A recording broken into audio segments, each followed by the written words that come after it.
They joked about his clothes, laughed at his order, said people like him never tip. But when he looked up, they didn't realize who they were talking about. Because the man standing at the end of the counter wasn't just another customer, he was the one who built the cafe they worked in. And this quiet moment of disrespect was about to reshape everything. The hoodie was soft, worn at the edges, something he normally wore on quiet Sundays or grocery runs. Not when walking into one of his own cafes. Miles Grant zipped it halfway, slid on a pair of clean but faded sneakers, and pulled the cap low over his eyes. No watch, no briefcase. Just keys, wallet, and a question gnawing at the back of his mind. What happened to this place? He didn't park in the usual spot. He didn't text the manager. He just walked past the bakery window, glowing with morning light, past the chalkboard sign boasting community and kindness with every cup, past the front door he'd opened himself on opening day 5 years ago. Inside, the smell hit first. Rich espresso, vanilla, something buttery baking in the back. It still smelled like hope, but the energy, it felt thinner now. No music playing, no small talk at the counter, just the mechanical whir of the grinder and the low hum of the fridge behind the bar. Miles stepped into line behind a man in a paint-streaked hoodie and a woman scrolling through her phone. The line wasn't long, but it wasn't moving fast either. He glanced toward the counter. 2 baristas on duty. One of them, a guy with bleached curls and a lip ring, was making drinks at half speed. The other, a girl with bright green nails, leaned her hip against the pastry case and stared out the window. Nobody greeted him. No hey, welcome in. No smile. Just silence. When he got to the counter, he kept his voice even. Just a black coffee, and one of those cinnamon scones, please. The barista with the nails blinked at him, like he'd interrupted something. She tapped the screen slowly. That it? He nodded. She didn't ask for his name. Just slid the receipt across the counter, and said, pick up on the left. He stepped aside and waited.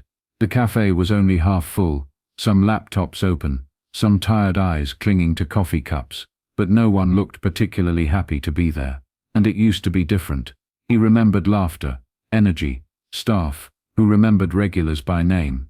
His cafe had once been a place where people exhaled. Now it felt like a place where people endured. He adjusted the bill of his cap slightly and looked down at his shoes. One lace was frayed. He didn't care. That was the point. Today wasn't about being seen. It was about seeing. And what he saw already made his stomach tighten. Something was wrong here. Something had been wrong for a while. He just hadn't wanted to believe it. The line moved slow, half rhythm, half reluctance. Morning rush. People shuffled in with half-zipped jackets and tired eyes, clutching their phones like lifelines. The air smelled exactly like it should. Dark roast vanilla syrup, and something flaky in the oven. Familiar, comforting, but the warmth didn't quite reach the people. Miles kept his head down, eyes scanning the wall menu though he already knew what he'd order. He wrote it himself, years ago. Spent hours obsessing over font size, flow, even which pastries deserved top billing. Cinnamon scone had always been first. His grandmother's recipe, but the chalkboard didn't feel like his handwriting anymore. It looked rewritten, too polished, too distant. A man in front of him ordered a caramel latte. The barista, Jax, according to the lopsided name tag, muttered something under his breath and didn't bother to repeat the total. The customer blinked, then tapped his card. No thank you. No glance. Just transaction. Miles stepped forward. Black coffee. Cinnamon scone, please. Maddie, the other barista, didn't look up from the screen. Her long nails clicked once, twice. She blew a bubble with her gum and popped it without flinching. That it? Miles nodded. That's it. She tapped again, barely moving her lips. Name. He hesitated, then smiled faintly. Devon. A beat. She squinted at the screen like it annoyed her, then scribbled something on a paper cup and slid the receipt toward him, without a word. He stepped aside, clutching the small square of paper like it was proof of something. The pickup counter was clean but impersonal. A jar marked tips =. Love sat empty beside it. He leaned lightly against the wall, watching. Jax moved like someone who hated mornings. Maddie popped another gum bubble. No eye contact. No warmth, no connection, just noise, caffeine, and indifference. A young woman in yoga gear stepped up next and got a good morning, and a smile. The difference hit like a draft under a closed door. Miles glanced at the pastry case. The cinnamon scones were unevenly stacked. One looked overbaked. The tray hadn't been rotated. He stared at it longer than necessary. Not because he wanted it, because it used to mean something. That scone was the first thing his grandmother taught him to bake. She used to say, "If you can make something flaky and warm, you can make someone feel like home." This place used to feel like that. Now, it just felt tired. Miles folded the receipt in half, then quarters, pocketed it, listened. The espresso machine hissed. Jax sighed dramatically. Maddie laughed at something on her phone. And Miles waited, for a coffee, and maybe a reason to stay. The coffee machine sputtered. Steam hissed. The hum of refrigerators filled the gaps where kindness used to live. Miles stood near the pickup counter, back straight, arms folded. Not from impatience, but because his hands suddenly felt colder than they should have, in a cafe that used to feel like his second skin.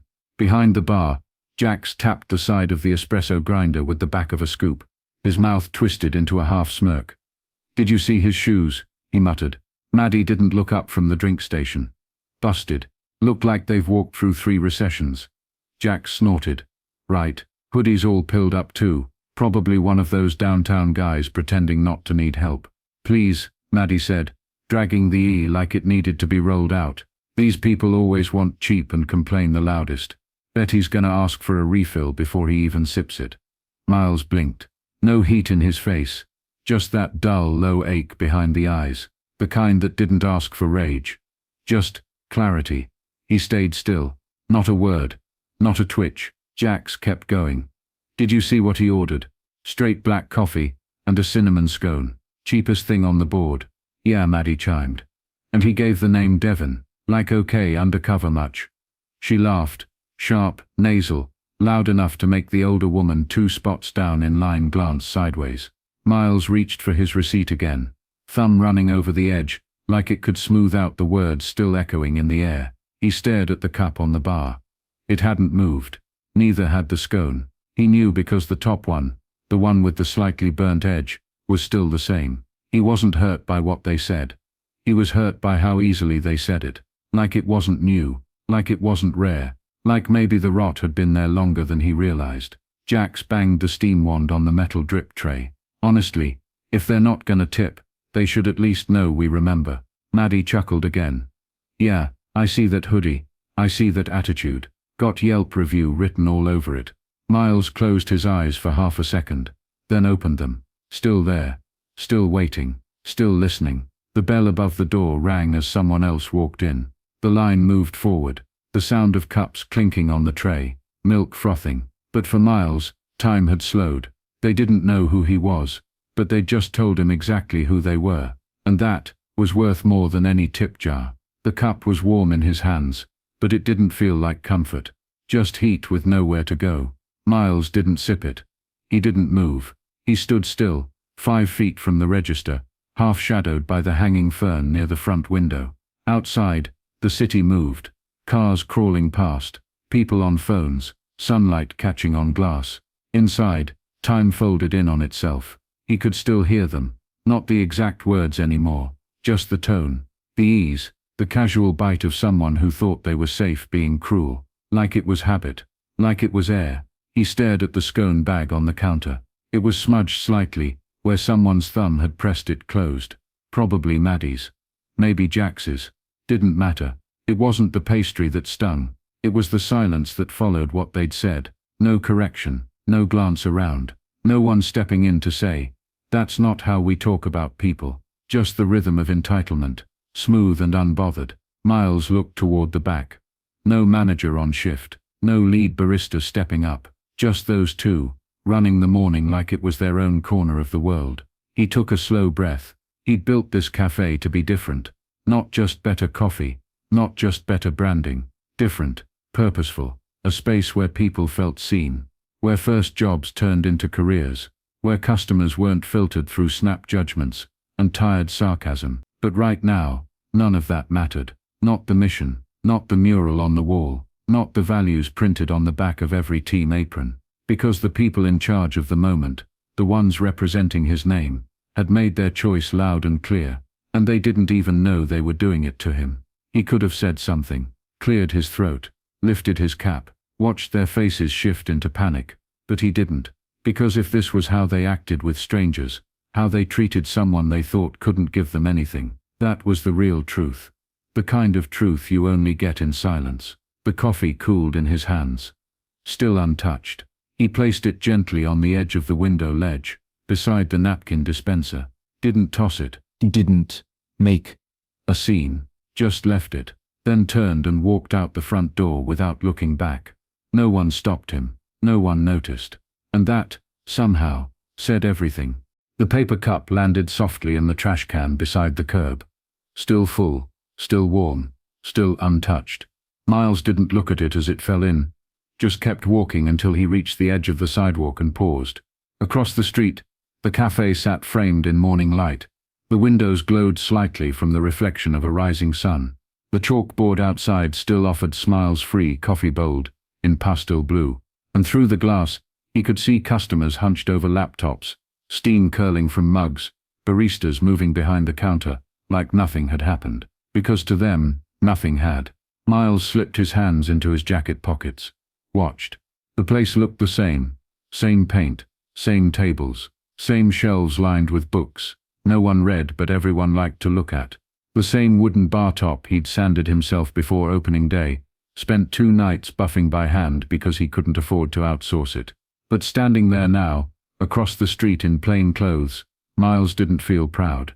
He felt estranged, like he was watching a place that used to belong to him slowly forget who he was, or worse, forget who it was.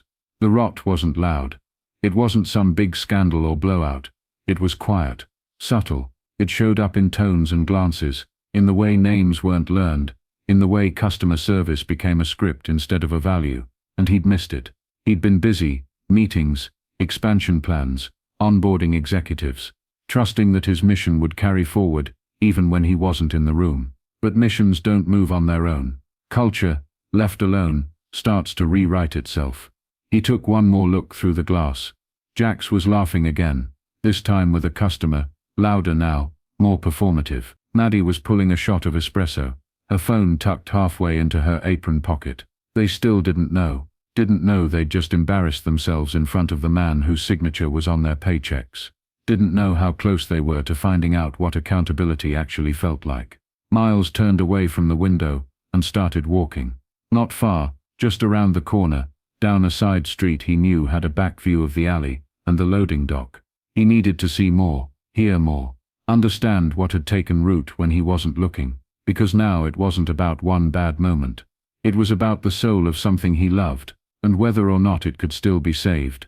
The cafe's main dashboard flickered to life on his laptop screen, pale blue against the dark hotel room. Miles sat at the edge of the bed, hoodie tossed on the chair, tie still untouched in the suitcase.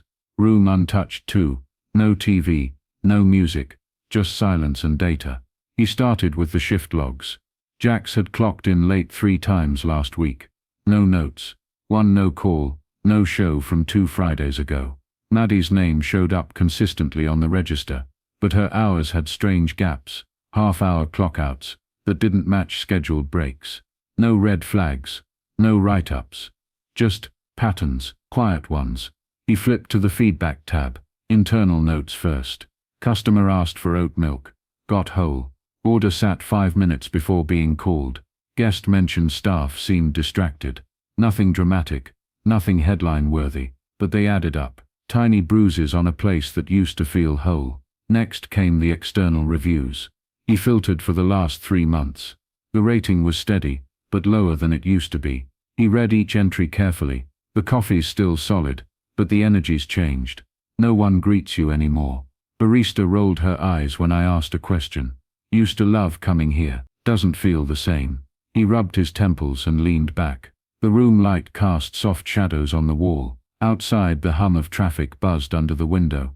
This wasn't just a bad shift. This was erosion. He opened the folder of archived footage and scanned through Tuesday mornings, Wednesday mid-shifts, Friday closings. Watched the team interact when they thought no one important was watching. Jax leaned over the counter, scrolling his phone between orders. Maddie passed a waiting customer to chat with another barista about weekend plans. Drinks sat on the bar, uncalled. A man in a wheelchair waved for help and was ignored. No cruelty, just carelessness. Which was worse, in some ways, because carelessness is what happens when belief is gone. The mission, the values, the why, they'd stopped carrying weight, and he hadn't been there to notice.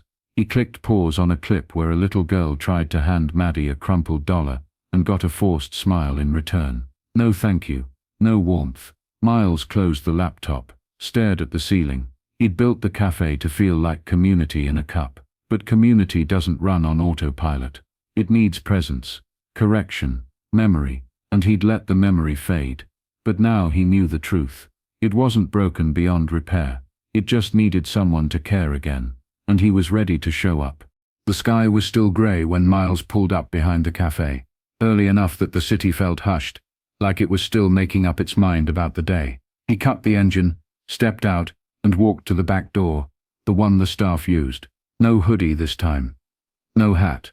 Just a charcoal blazer over a clean white shirt. Dark jeans. Polished shoes. He still carried no clipboard. No laptop.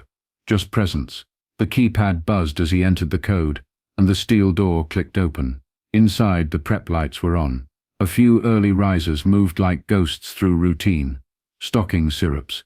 Checking the pastry case.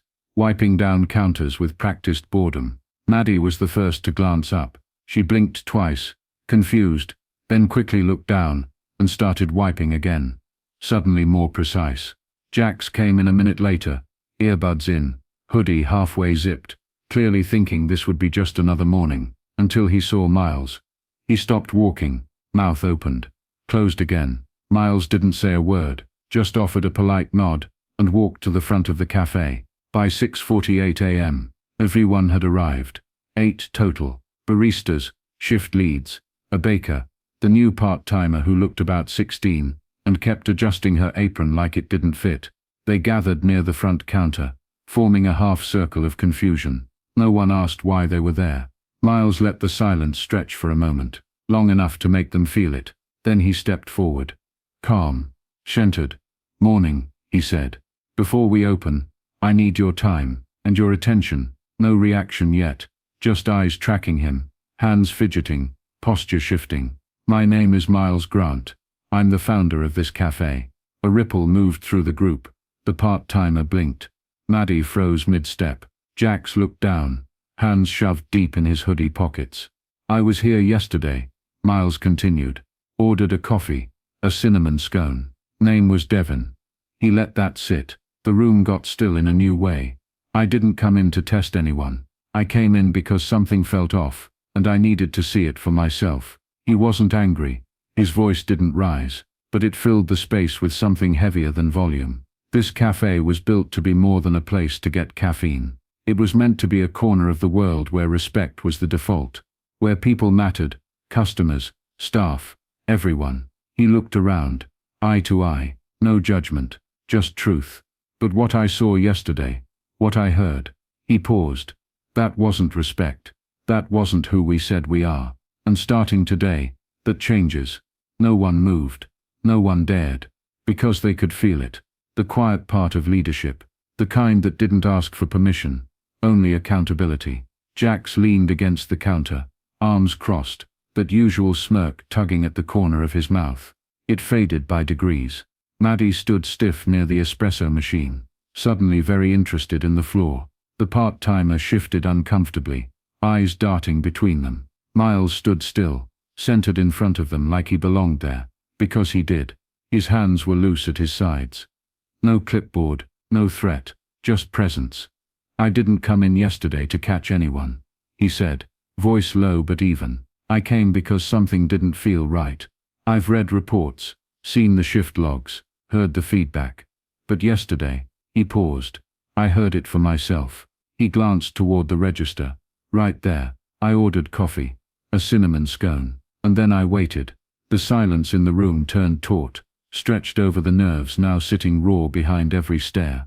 I heard 2 employees laugh about my appearance, my order, my name. I heard assumptions that had nothing to do with service, and everything to do with comfort. The kind of comfort that lets people forget they're being watched, not by a boss, but by the people they serve. His gaze moved, deliberately, to Jax. You said I looked like someone who'd complain. Then to Maddie. You said these peoples never tip. Neither answered. Maddie's mouth was a thin line now. Jax's jaw clenched. But the smirk was gone. Miles didn't press. Didn't need to. I didn't raise my voice.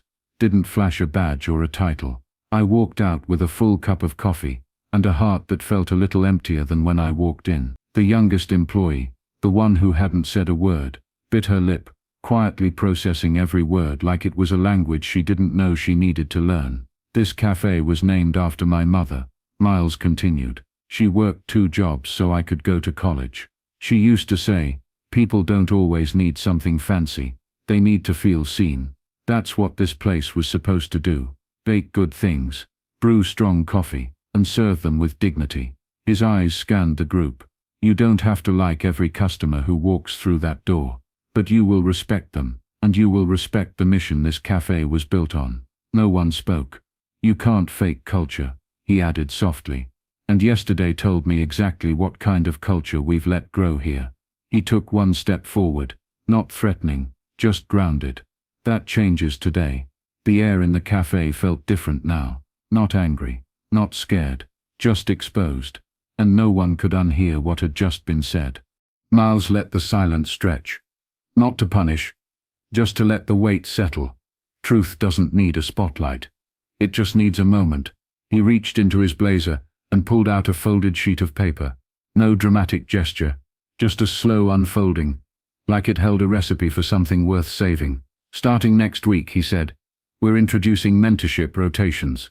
Every new hire gets paired with someone who's been here longer, not just to learn the register, but to understand the why behind the work. Jax shifted, arms still crossed but tighter now. Maddie's fingers drummed quietly against the pastry case glass. Miles kept going. Customer feedback is coming back too. Not just online. Printed cards. Real responses. Good or bad. You'll hear from the people who come through that door. He looked toward the wall, where the chalkboard menu hung. We're doing surprise audits. Twice a month.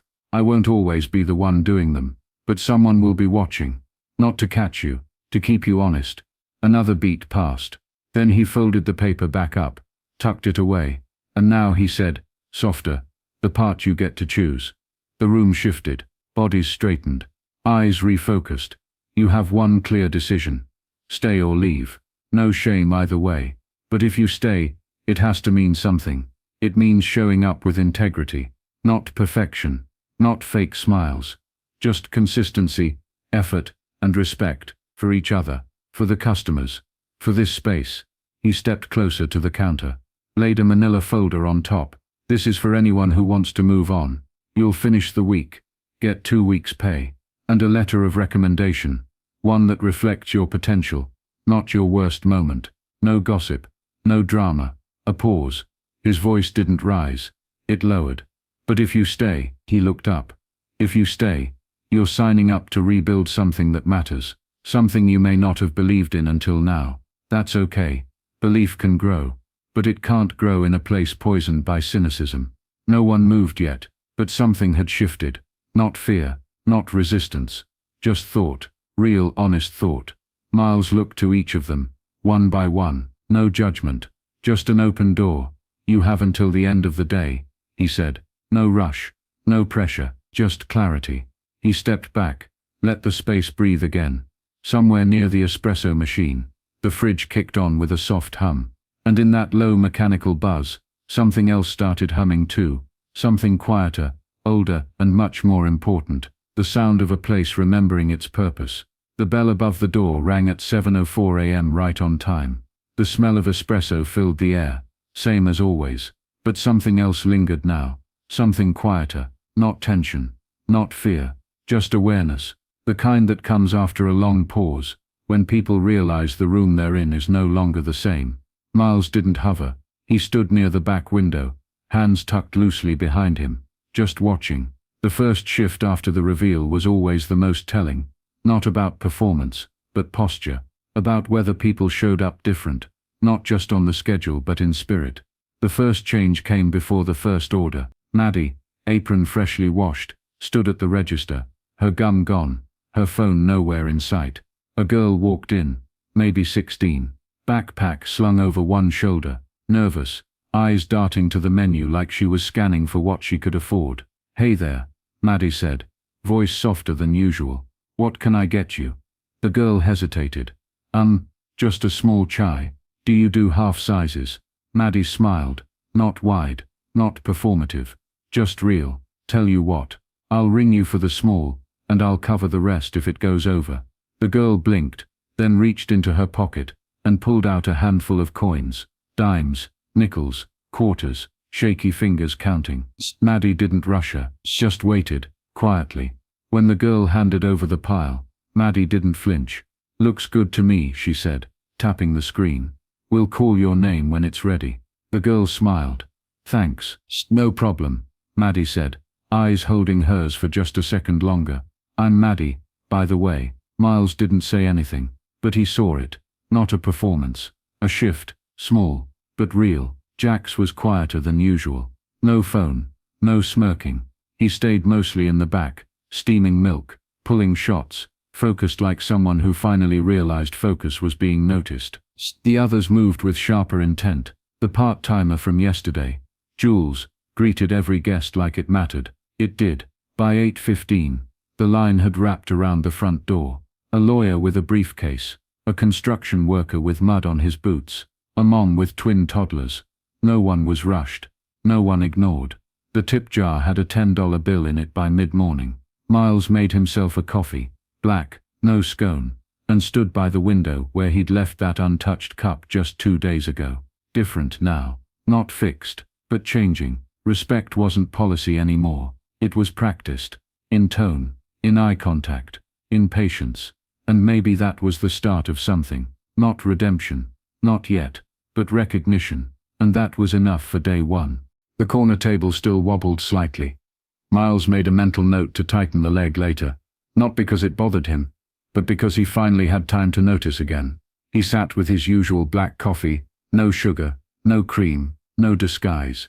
Outside the morning moved with its usual rhythm, buses hissing at red lights, heels clicking on concrete, someone laughing across the street.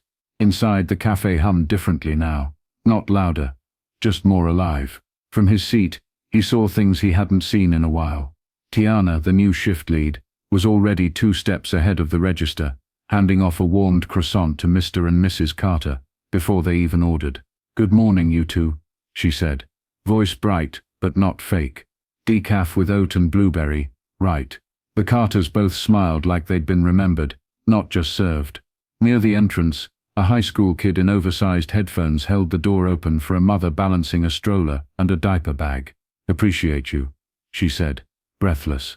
He just nodded, slid past, and dropped a tip in the jar without saying a word. The register hummed. The espresso machine hissed. Someone chuckled near the back booth. Miles sipped his coffee, letting the warmth move slower this time. Maddie was still on staff, still sharp around the edges but softer now. She'd started checking in on Jules after shifts, asking if she needed help closing. No one told her to. She just started. Jax had stopped mumbling, stopped disappearing into the back every 10 minutes. He wasn't the star of the show, but he showed up on time, with intention, and when the steamer sputtered last Thursday, he fixed it without being asked. Left a note. Signed his name. The chalkboard by the register had a new quote written in pink chalk. "Kindness is brewed, not bought." No one claimed it, but Miles had a feeling it was Reggie, the baker, who always whistled gospel under his breath when no one was looking. Was it perfect? No. The floors still scuffed easily. Someone over-poured a caramel drizzle on table 5. A delivery came late that morning, and no one had stocked the backup almond milk yet. But it didn't matter, because the spirit had shifted. It wasn't a showroom anymore. It was a place again. A place people returned to, not for the drinks, but for the feeling. The quiet dignity of being seen. The comfort of second chances actually meaning something. Miles leaned back, eyes on the mural across the wall, his mother's silhouette outlined in soft lines, apron tied at the waist, holding a steaming mug. He smiled, not wide, not loud, just enough, because for the first time in a long time, it felt like she would have walked in, pulled up a chair next to him and said, "Yeah, baby." "Now this is it." If this story stirred something in you, don't let it end at the last sentence. Whether you lead a team, serve a customer, or walk through doors unnoticed, you shape the culture. So ask yourself, what would someone learn about your values if they saw how you act when no one's watching? Because respect, like coffee, should never go cold.